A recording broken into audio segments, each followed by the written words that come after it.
Baby, you're all that I want. And you're front then you start. Hello, paring Don here. Classic Bryan Adams. Kailangan ganyan ang boses ko sa pagtuturo para Bryan Adams din, di ba? Hello. Naghilo na nga pala ako. Umpisa na natin. Chords tayo. Madadali lang naman. Parang maunti lang ang chords. Sige. Ano na natin. Idikta na natin. Sabihin ko na ang mga chords na gagamitin. Merong C. Okay. C. Merong A minor. Okay. Merong G. Merong F. Bar chord. Tapos, ayaw nyo ng bar chord, pwede na rito F major 7. Okay? F major 7. Meron pa ba? Dito tayo may D minor. Tapos ito medyo mahirap. B flat.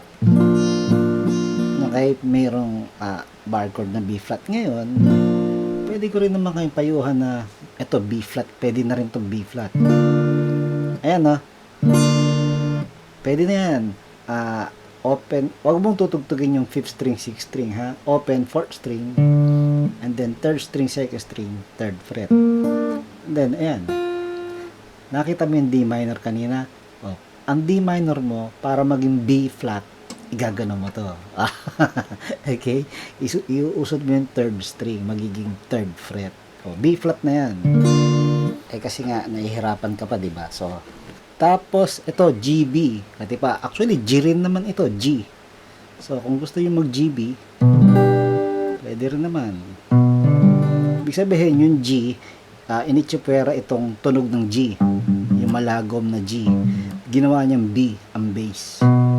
Kailangan yung B na yan, ang tumutunog. At itong 5th string, 2nd fret. Okay? Kailangan B, ang pinakang tumutunog na nangingibabaw. Pero G rin yan. Okay? Kung gusto nyo lang, pag ayaw nyo, i-G nyo na lang, mag-G na lang kayo. So, let's go. Tuloy-tuloy lang naman tayo. Ano lang tayo? Strum. So, counting ang mahalaga rito para matutunan mo yung pagtugtog. So, sa intro, 2 counts ng 2 counts. 1 and 2. 1, 2. 1 and 2. 1 and 2. Ganon. Okay? So, C, 1 and 2, A minor, G, F. Alright. Ulitin yon. So, sa pag-ulit, 1 and 2, diba? May ganun yun. 1 and 2, and then another 2 counts. 3 and 4. Kumbaga, medyo humaba kasi kakanta na. Okay? So, ito, ganun lang yan. Ang paglipat-lipat ng chords ay 2 counts, merong 4 counts, merong 1 count. Mabilis na sa chorus to eh. F, G, A minor. Ganun. Alright? Let's continue. Kakanta na. Take nyo na ba? Okay? C. 2 counts ng 2 counts. C, A minor, G. Younger years. Ito, 4 counts. And then D minor 2 counts. 1 and 2, A minor. Tapos B flat. Tapos G. Then C ulit. Ala? Asa na yan? Now, nothing can take you away from me. Okay? C. Now, nothing can take. Okay? G. 2, 3, and 4. D minor. A minor. And then B flat. A minor, G, 2, and G, and 4. Nakita mo, ginawa kong alternative B flat. Kaso, tinamaan ko yata yung 5th string. Dapat hindi. Okay? Chorus na tayo. Dali lang ang mga patterns nito. Chorus, ang gagawin, F, G, tigigisa. Okay? Tig 1 count. F, G, A minor 2 counts. 1 and 2. And then C, 1 and 2, and then F, 1 and 2. Tapos, again sa sunod-sunod na F, G, 1 and 1 and A minor, then G, 2, and 3, and 4. Ganon. Uulit naman. Yung pinakang haba na iyon. F, G, A minor, C, F, and then F, G, A minor, tapos G. Yan ang chorus. And then interlude, parang intro. Tring, ting, tong, ting, tong, tong. Okay. Isang pasada lang. 3 and 4, and then verse.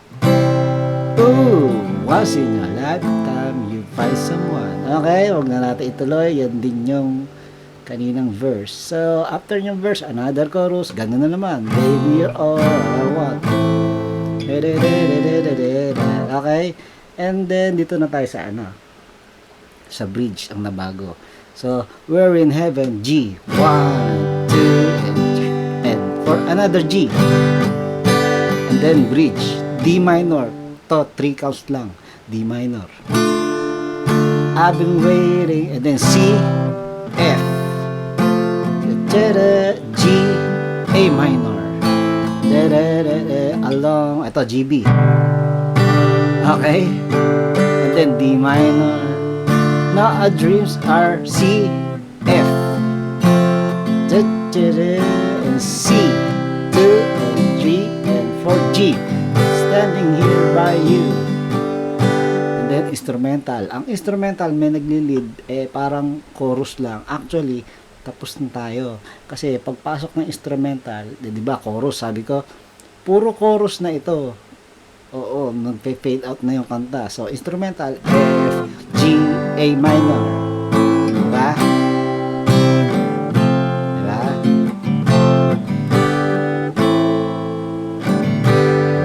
Ulit lang. Ito na talaga ang kanta. And baby, you're all that I want. Wala nang ibang gagawin. Ito na yung pattern na huli. Ikaw na mag-isip kung kailan titigil.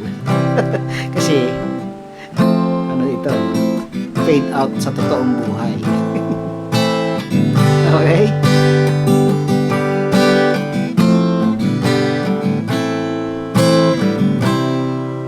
That's it. Yan ang classic Heaven by Bryan Adams.